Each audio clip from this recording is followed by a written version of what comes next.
de la sagrada tradición y el yelmo de la verdad absoluta. Está transmitiendo la voz de la tradición católica. Radio Cristiandad, en el 97.1 de la frecuencia modulada. Radio Cristiandad, solo la verdad, aunque duela.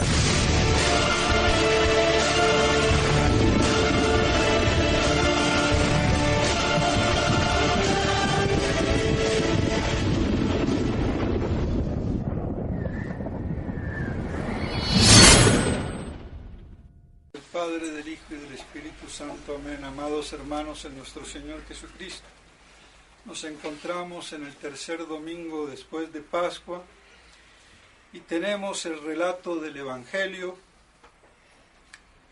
de San Juan, que nos habla de ese misterioso poco que les dice nuestro Señor, que no lo verán y después lo volverán a ver, y de la comparación de los dolores de parto que a la iglesia, al cristiano, al católico en este mundo le toca sufrir y vivir, pero que después se torna en alegría. Voy a dejar el comentario de este evangelio para no alargarme,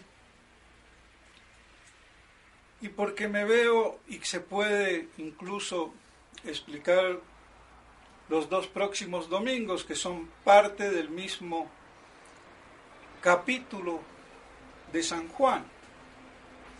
Entonces está el mismo tema. Y aprovecho para hacer una puntualización, una aclaración,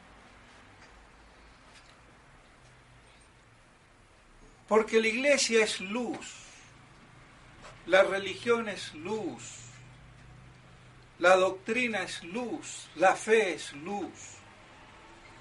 No podemos andar, aunque sea en medio de la confusión y de la hecatombe y del desastre y de todos los dolores de parto, dicho sea de paso, ofuscados en la oscuridad. Allí donde no hay luz, no hay verdad, no hay iglesia, no hay Dios. Y gran parte de esa poca luz teológica, doctrinal, se debe al maldito voluntarismo nominalista, que ha invadido todos los ámbitos poco a poco, no es de ahora. Eso es de siglos, eso tiene más de 1000 años, no nace hoy, mucho antes de Santo Tomás de Aquino, así que vean que no es de ahora, hace por lo menos 1000 años o más. Pero hoy llegamos al colmo, porque esa misma actitud de no afrontar los problemas, o por lo menos de no plantearlos teológicamente, con doctrina, con luz y categoría teológica en la iglesia, es parte de ese maldito voluntarismo nominalista, de los cuales los tradicionalistas, como somos todos, estamos imbuidos, nos guste o no nos guste.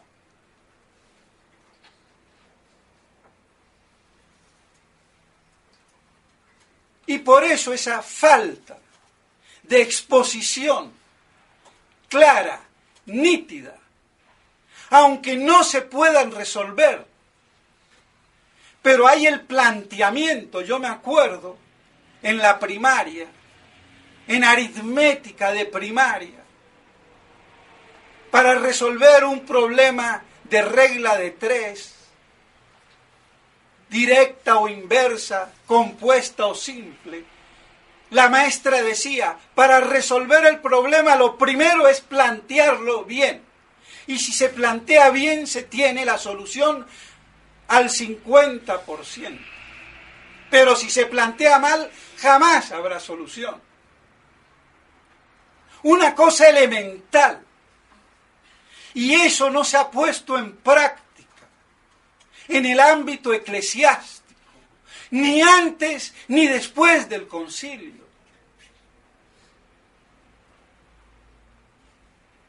Y por eso, el tema de la autoridad que conlleva el de la obediencia, que al que se asocia la infalibilidad, la indefectibilidad,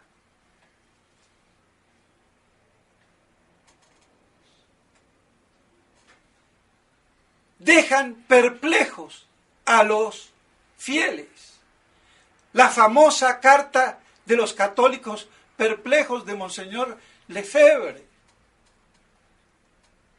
Y esa perplejidad sigue y continúa, aunque trate de doctorarse con falsas teologías. Y no es que quiera hablar de Monseñor Williamson, pero es con ocasión de lo que él escribió, no ayer, sino el sábado anterior.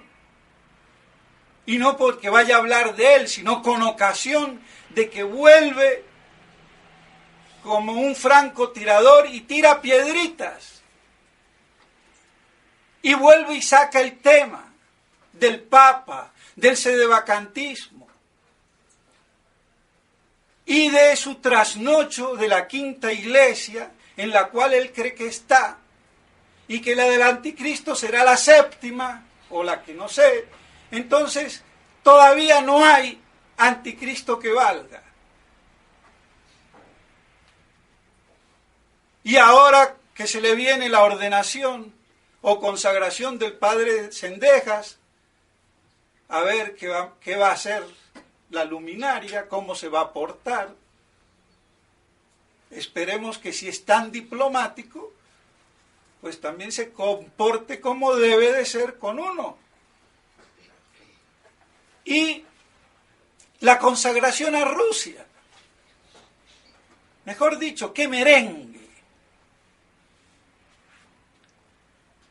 Lo que le interesa a la revolución es despistar, que el blanco sea camuflado y poner uno aparente. Pero bueno, el problema de la autoridad, el problema del sedevacantismo, no ha sido planteado por aquellos que debieron de haberlo hecho, aunque no hubieran dado la solución. Porque nadie está obligado a dar soluciones que no se pueden dar, ni que yo pretendo. Pero mi obligación, como luz, ministro de la Iglesia, tiene que serlo. La de todo obispo, en primer lugar. Y por no haber sido planteado, cada uno se busca soluciones como puede, a tontas y a locas, dogmatiza. Y como todo está bajo la palabra de Dios, pues lo que a mí me parezca, ya eso es palabra de Dios, y el que no piensa así, condenado.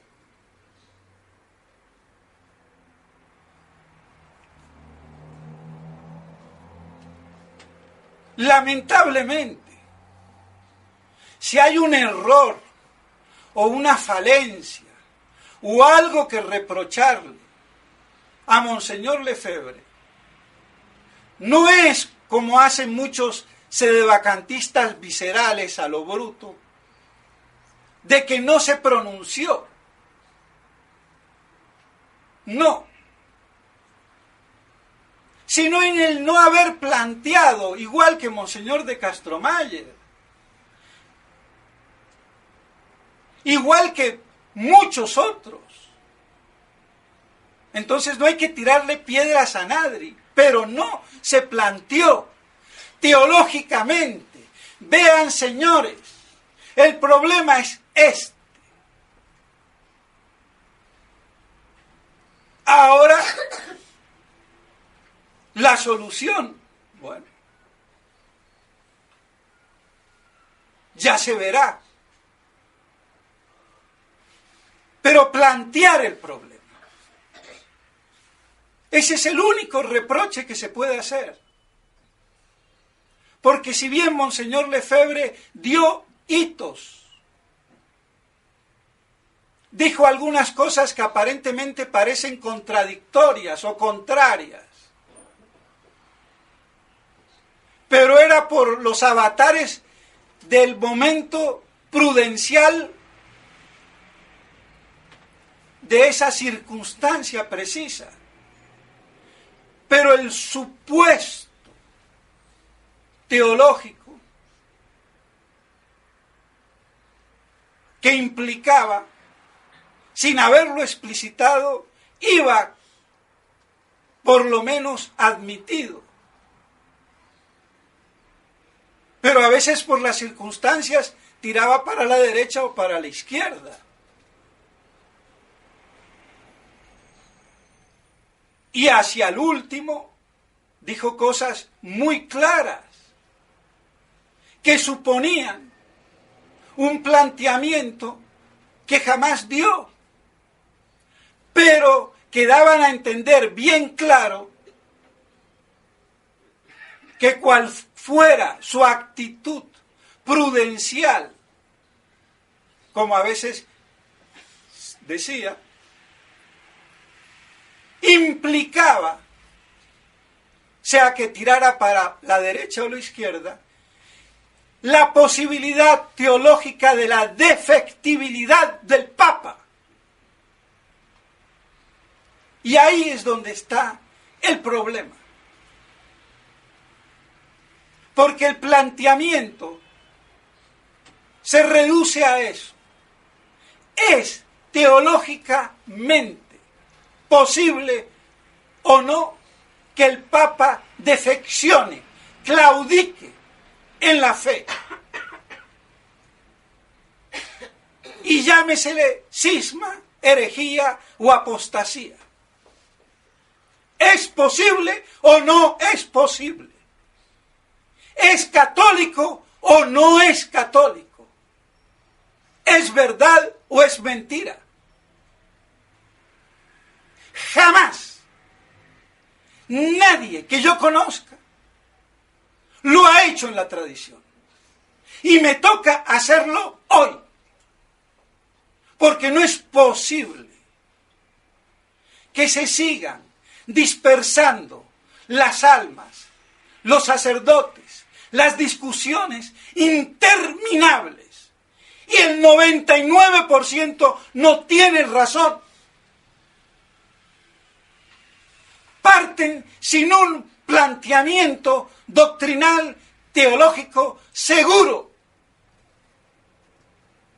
Y después se diversifican en las múltiples opiniones de la probabilidad de una moral casuística, judaica, protestante, voluntarista y gnóstica. No me tiren de la lengua. Porque para calificativos y adjetivos, ya ven. Entonces, ¿es o no es posible que un papa defeccione, claudique en la fe? Si no es posible teológicamente, queda el problema zanjado. No se puede y se acabó. Y el que diga lo contrario, al infierno, herejía. Así de claro. Si es posible, pues no hay problema. Puede caer que caiga o no caiga de hecho, que históricamente haya acontecido o no, pero es posible y san se acabó. Y el que piense que el Papa se puede equivocar y caer en herejía, no es un hereje ni se va al infierno. Y se acabó el problema. ¿Ven qué sencillito que es?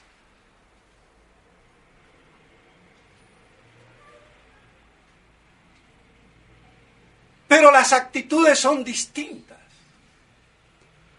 Y en realidad, tanto el sedevacantismo visceral, dogmático, y el antisedevacantismo visceral y dogmático también,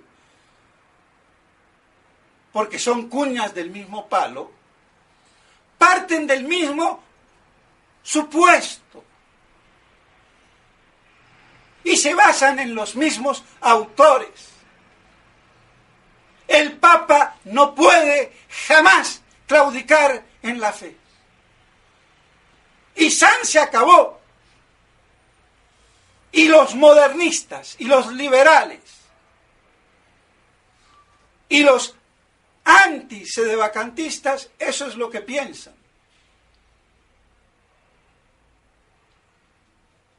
Luego podrá pasar lo que pase, pero el Papa no puede claudicar. Aunque los hechos me digan lo contrario. Así de obtuso y de bruto. Y los otros no se puede equivocar. Luego yo veo que se equivoca, entonces jamás fueron papas. Y el que no piensa así, se va al infierno. O sea, que se excomulgan, se condenan y anatemizan mutuamente y estúpidamente. Y todos ellos se basan en el mismo autor, Peggy y después en Buix. ¿Por qué Peggy? Porque antes, en la Edad Media, la opinión común de la Iglesia era que el Papa se podía equivocar, a tal punto que la Iglesia se vio obligada a definirlo con la bula Pastor Eternus, porque habían los que exageradamente hasta negaban que pudiera ser infalible. Pero la idea común era que se podía equivocar.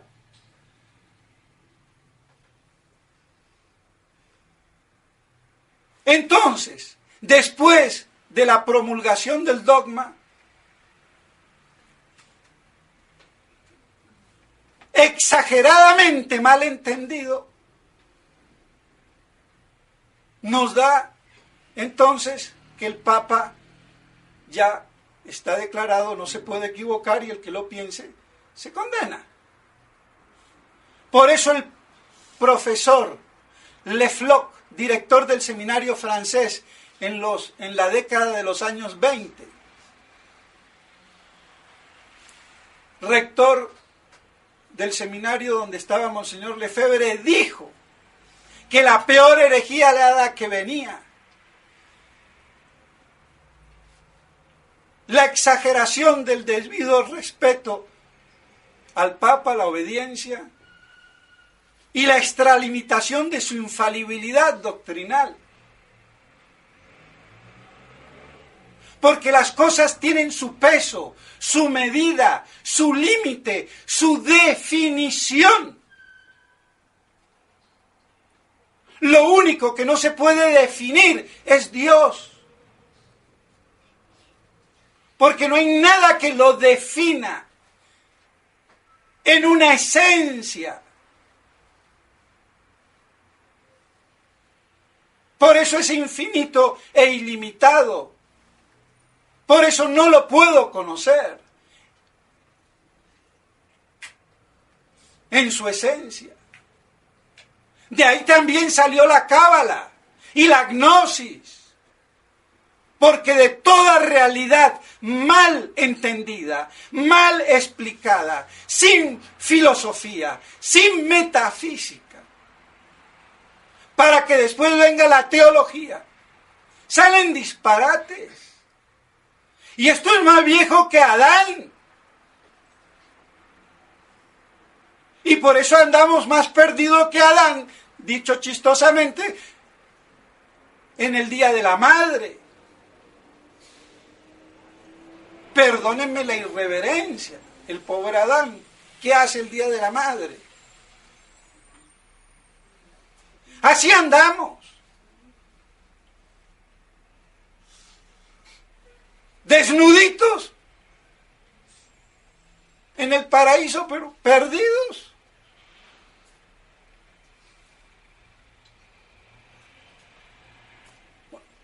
Que eso chistosamente nos dé un ejemplo. Pero nosotros en la iglesia no podemos andar así. Entonces todo tiene su peso, su medida, su definición. Es esto y no lo otro.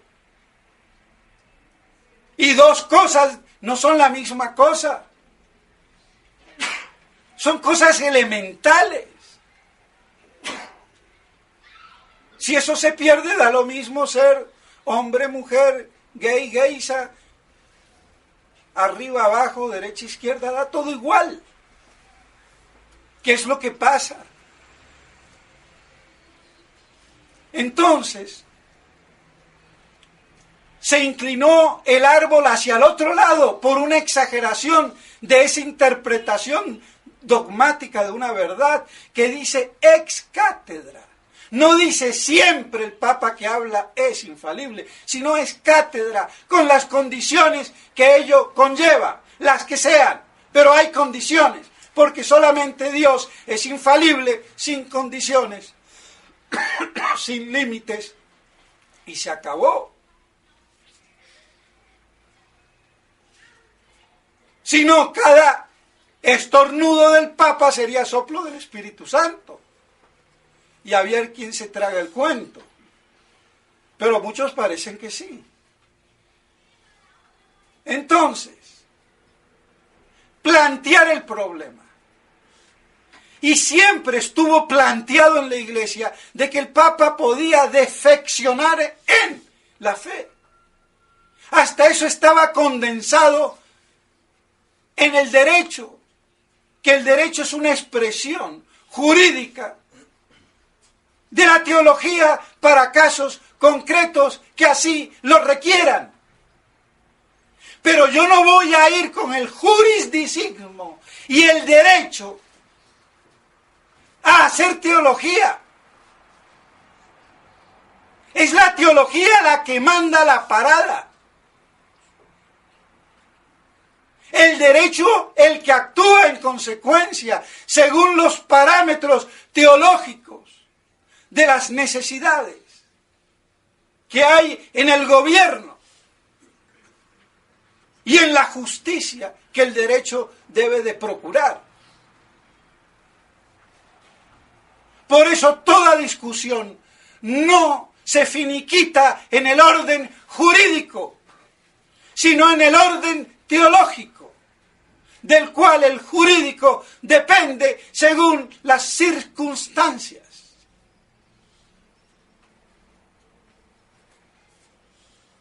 En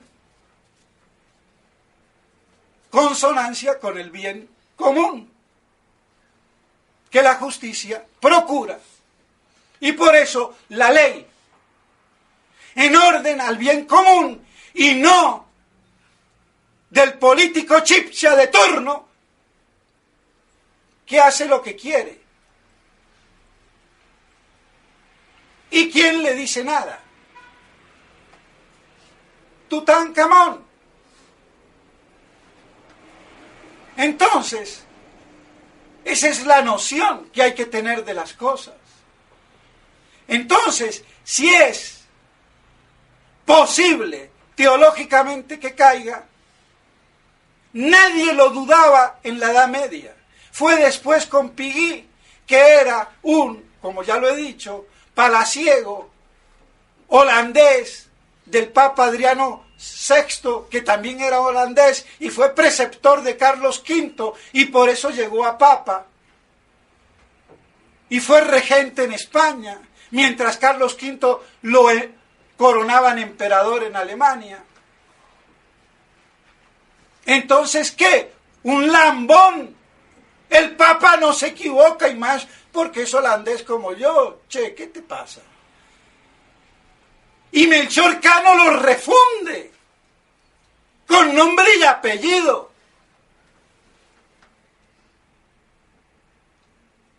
Basado en toda la teología.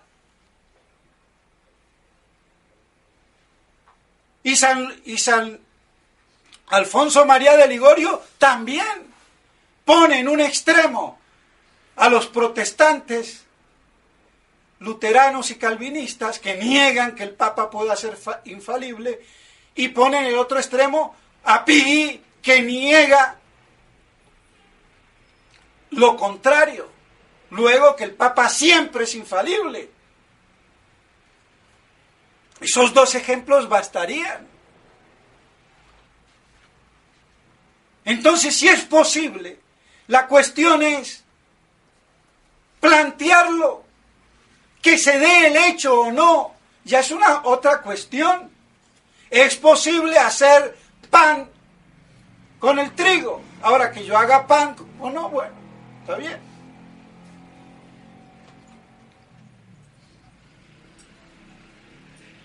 Y por eso San Roberto Belarmino consideraba entonces todas esas diferentes opiniones y trataba de clasificarlas y de darle a cuál era la más exacta. Y la más exacta para él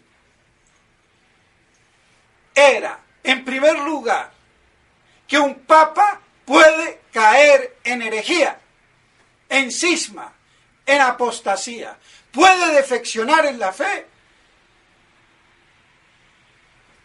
Otra cosa es que él decía, no, yo piamente quiero pensar que no. Sí, bueno, yo piamente quiero pensar que mi papá es santo, pero de ahí deseos píos terminan en cosas pías, pero nada más.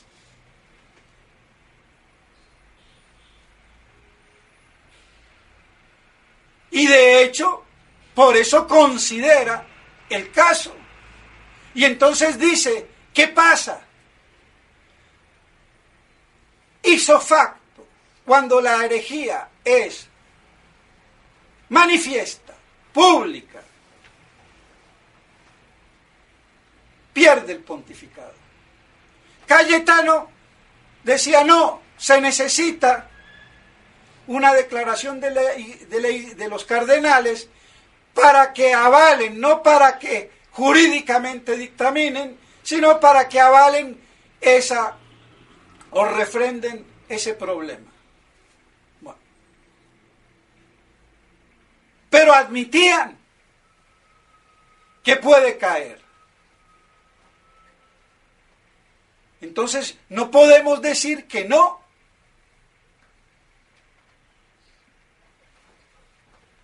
Que es pecado. Entonces puede caer.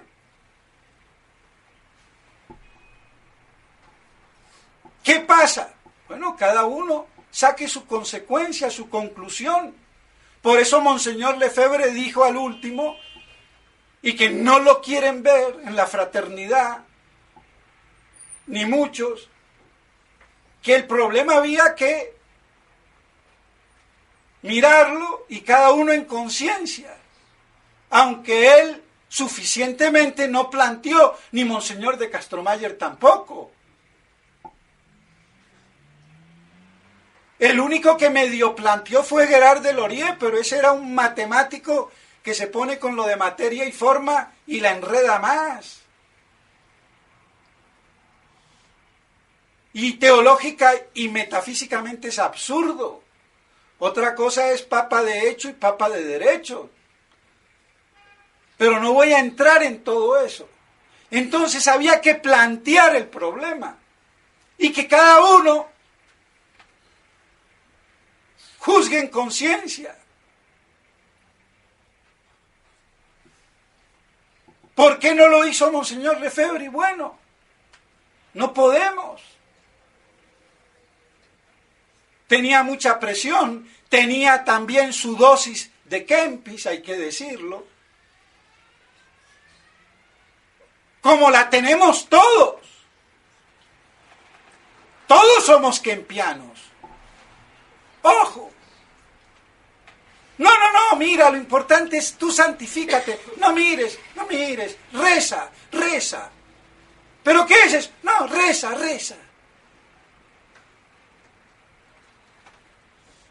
¿Y rezo por qué y por quién?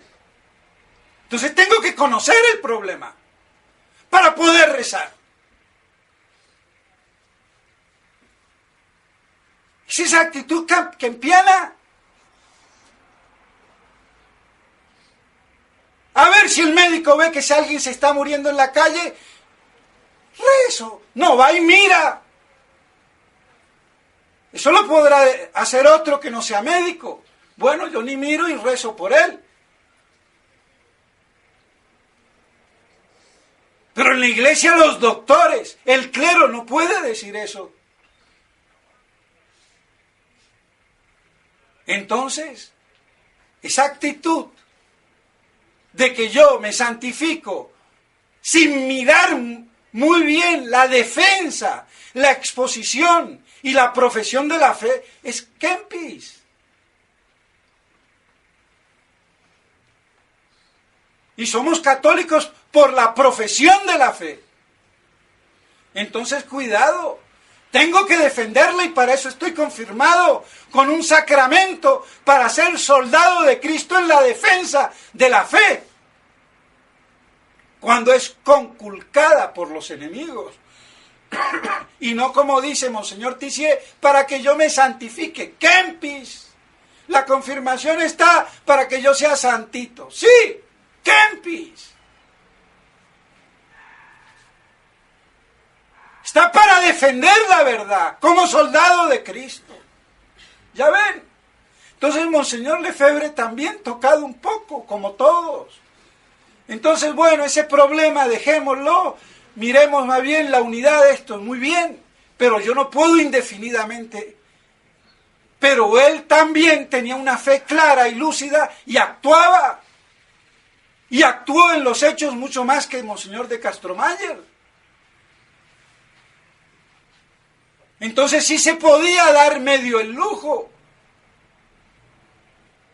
Porque cuando había que actuar, actuaba. No consagró 4 obispos en contra de todo, de Raimundo y todo el mundo. ¿Quién lo hizo? Fue el único. Porque Monseñor de Castromayer no se atrevió.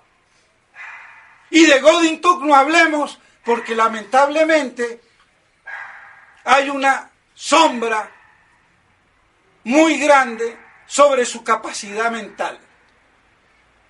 Y yo ahí no me voy a meter. Entonces por eso no lo puedo citar como baluarte de lucidez. Pero ¿quién puede decir que Monseñor Lefebvre mentalmente no estaba de acuerdo? Entonces, por eso digo que es el único,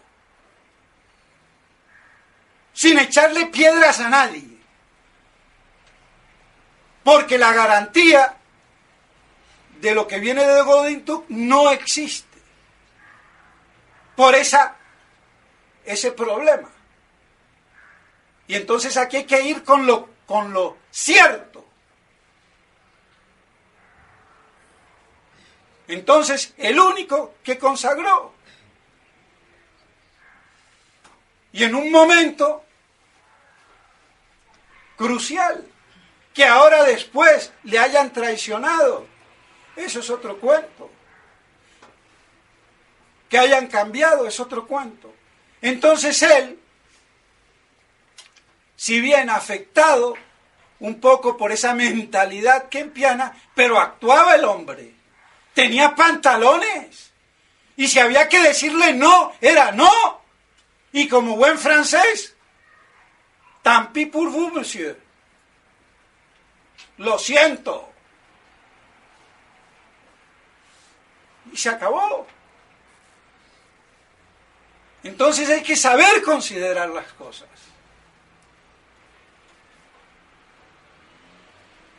Y si entonces uno tiene teológicamente planteada, poco importa la solución,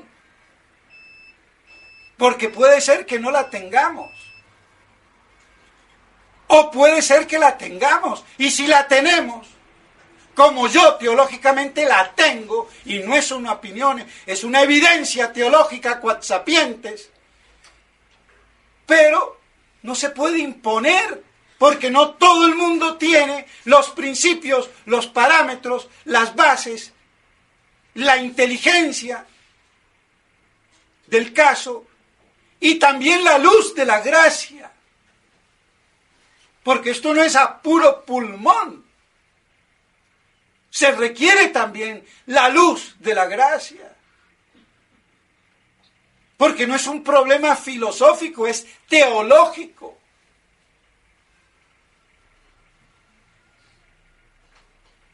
Y algunos hablarán de Disandro, pero Disandro no planteó el problema.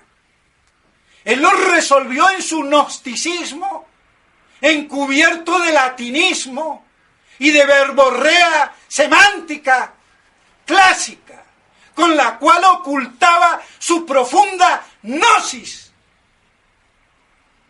mamada de Nimio de Anquín, otro gnóstico, que pasaron y pasan en la Argentina por grandes e ilustres metafísicos.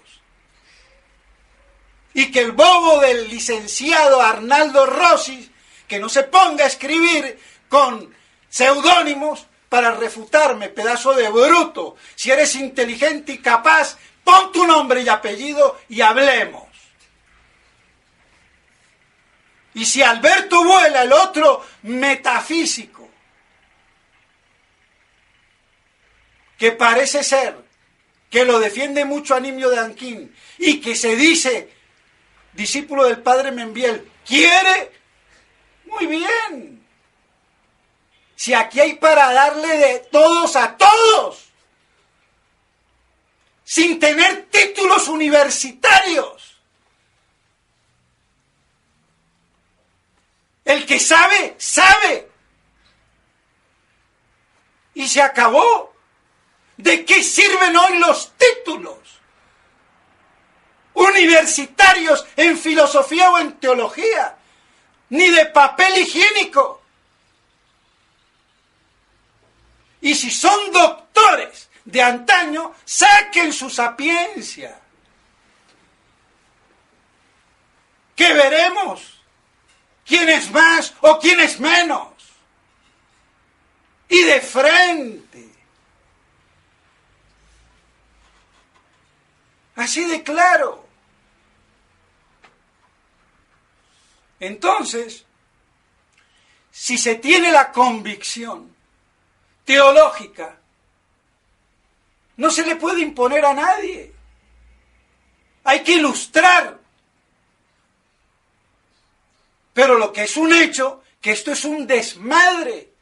Estamos peor que Adán en el Día de la Madre. ¿Quién es mi madre, la Santa Madre Iglesia? La prostituta ramera de Roma, apóstata. ¿Y a eso le llamo madre querida? Sí, hijo malparido. Oiga, no. Un poco de respeto. Yo no puedo comparar a esa ramera con una santa mujer.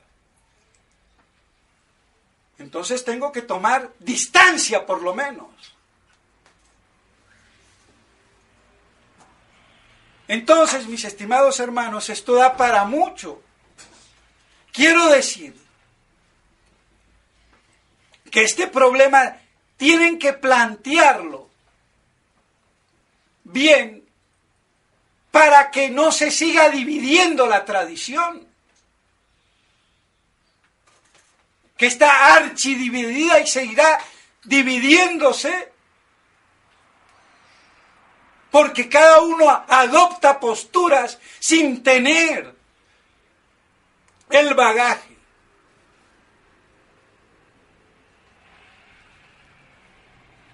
Entonces, no hagamos más confusión o no elijamos lo que más me conviene o la necesidad del momento. La única necesidad es permanecer en la fidelidad a la verdad, a la fe. Más que tener obispos, sacerdotes y lo que fuera, aunque sean necesarios. En el Japón no había sacerdotes ni obispos. Y ahí quedó un reducto católico que después desapareció, no sé, pero ahí estuvo. No es normal, claro que no es normal, lo que pasa hoy es apocalíptico, ese es el otro problema. No está en Rusia. Consagrar a Rusia y que se conviertan ¿a quién? A la iglesia modernista, apóstata, ramera. Por Dios. O en la quinta iglesia. Me importa un rábano en qué iglesia andemos en el tiempo.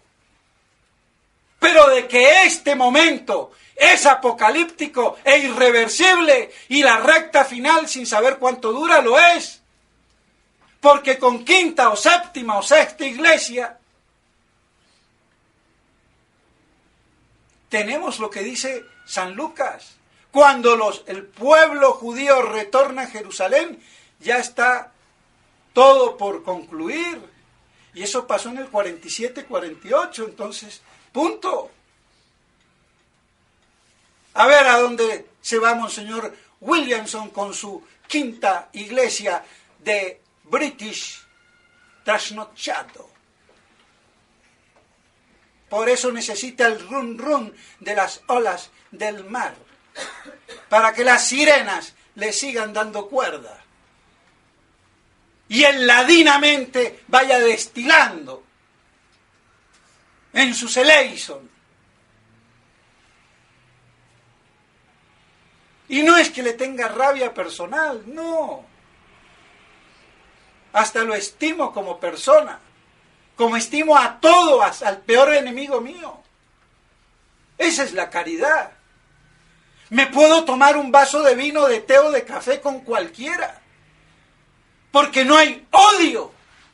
Hay amor a la verdad y odio al error que esa persona imbécilmente detenta. Pero bueno, ¿qué vamos a hacer? Allá Dios que lo juzgue. Así son las cosas. Entonces, mis estimados hermanos, perdónenme, no me quería alargar, y eso que vean lo que dije al principio, pero se alarga, porque el chicharrón es grande. Entonces, hay que plantear las cosas.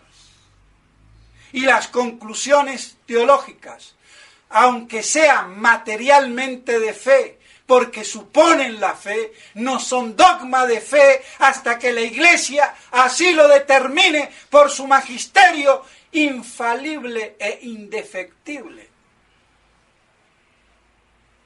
Ahora, ¿cuál es el magisterio? Eso es otro chicharrón más.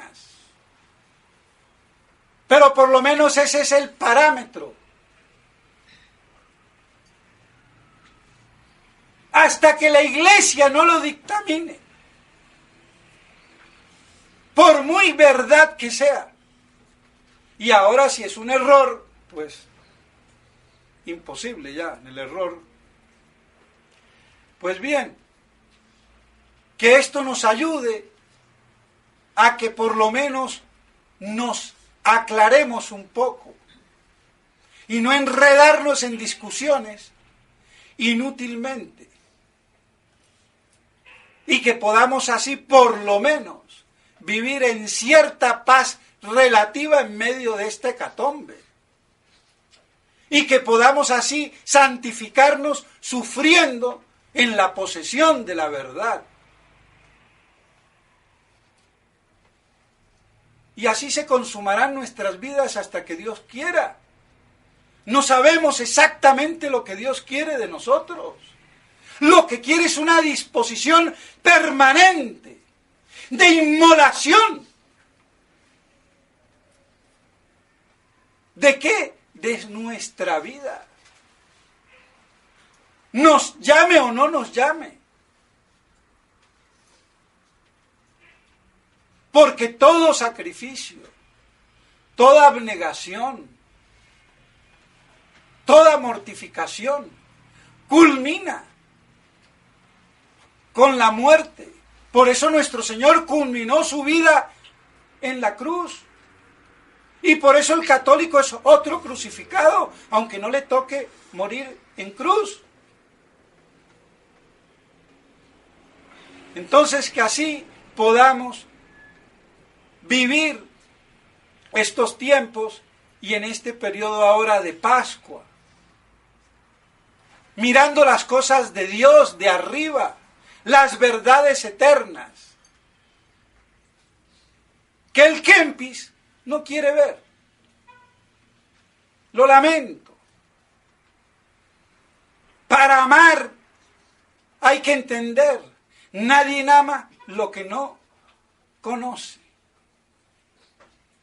Entonces, por eso es necesario conocer a Dios para amarlo en la medida que lo podamos conocer y así amarlo. Pidamos a la Santísima Virgen María que todas estas cosas las podamos guardar en nuestros corazones y meditar sobre ellas y que nutra nuestra alma en la verdad y así con la gracia de Dios nos santifiquemos. En nombre del Padre, del Hijo y del Espíritu Santo. Amén.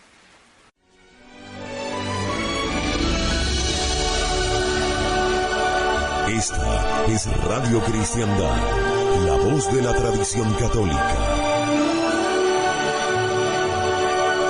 Luchando para que Cristo reine.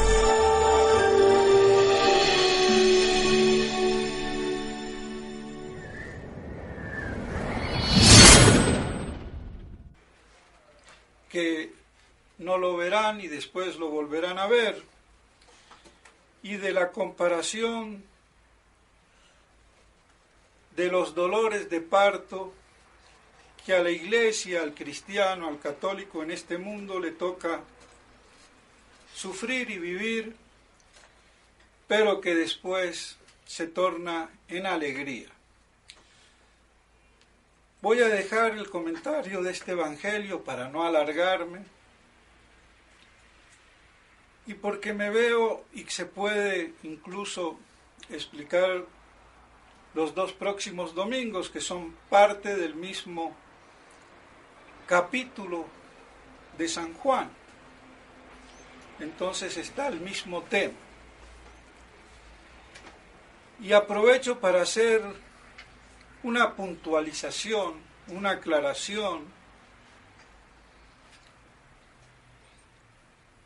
porque la iglesia es luz, la religión es luz, la doctrina es luz, la fe es luz. No podemos andar, aunque sea en medio de la confusión y de la hecatombe, o por lo menos de no plantearlos teológicamente, con doctrina, con luz y categoría teológica en la iglesia. Es parte de ese maldito voluntarismo nominalista, de los cuales los tradicionalistas, como somos todos, estamos imbuidos, nos guste o no nos guste.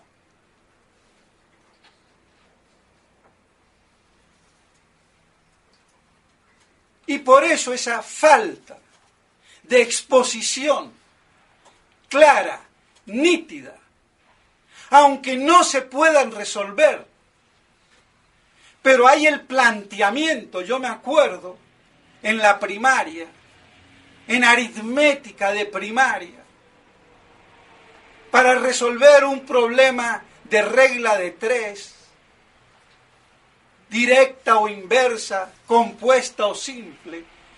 La maestra decía, para resolver el problema lo primero es plantearlo bien. Y si se plantea bien, se tiene la solución al 50%. Pero si se plantea mal, jamás habrá solución.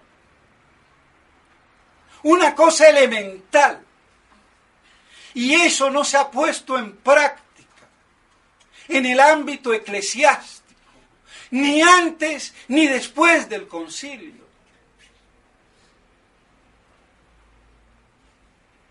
Y por eso, el tema de la autoridad que conlleva el de la obediencia, que al que se asocia la infalibilidad, la indefectibilidad,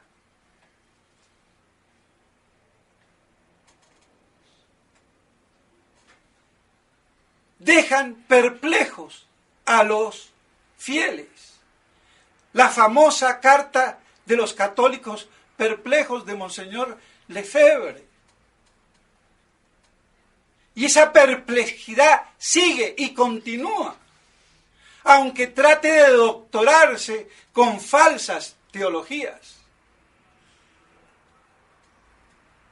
Y no es que quiera hablar de Monseñor Williamson, pero es con ocasión de lo que él escribió, no ayer, sino y del desastre y de todos los dolores de parto, dicho sea de paso, ofuscados en la oscuridad. Allí donde no hay luz, no hay verdad, no hay iglesia, no hay Dios. Y gran parte de esa poca luz teológica, doctrinal, se debe al maldito voluntarismo nominalista, que ha invadido todos los ámbitos poco a poco, no es de ahora, eso es de siglos, eso tiene más de 1000 años, no nace hoy, mucho antes de Santo Tomás de Aquino, así que vean que no es de ahora, hace por lo menos 1000 años o más. Pero hoy llegamos al colmo, porque esa misma actitud de no afrontar los problemas,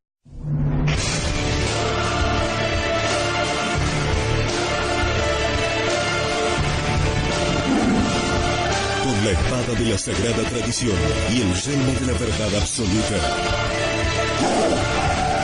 está transmitiendo la voz de la tradición católica. Radio Cristiandad, en el 97.1 de la frecuencia modulada. Radio Cristiandad, solo la verdad, aunque duela.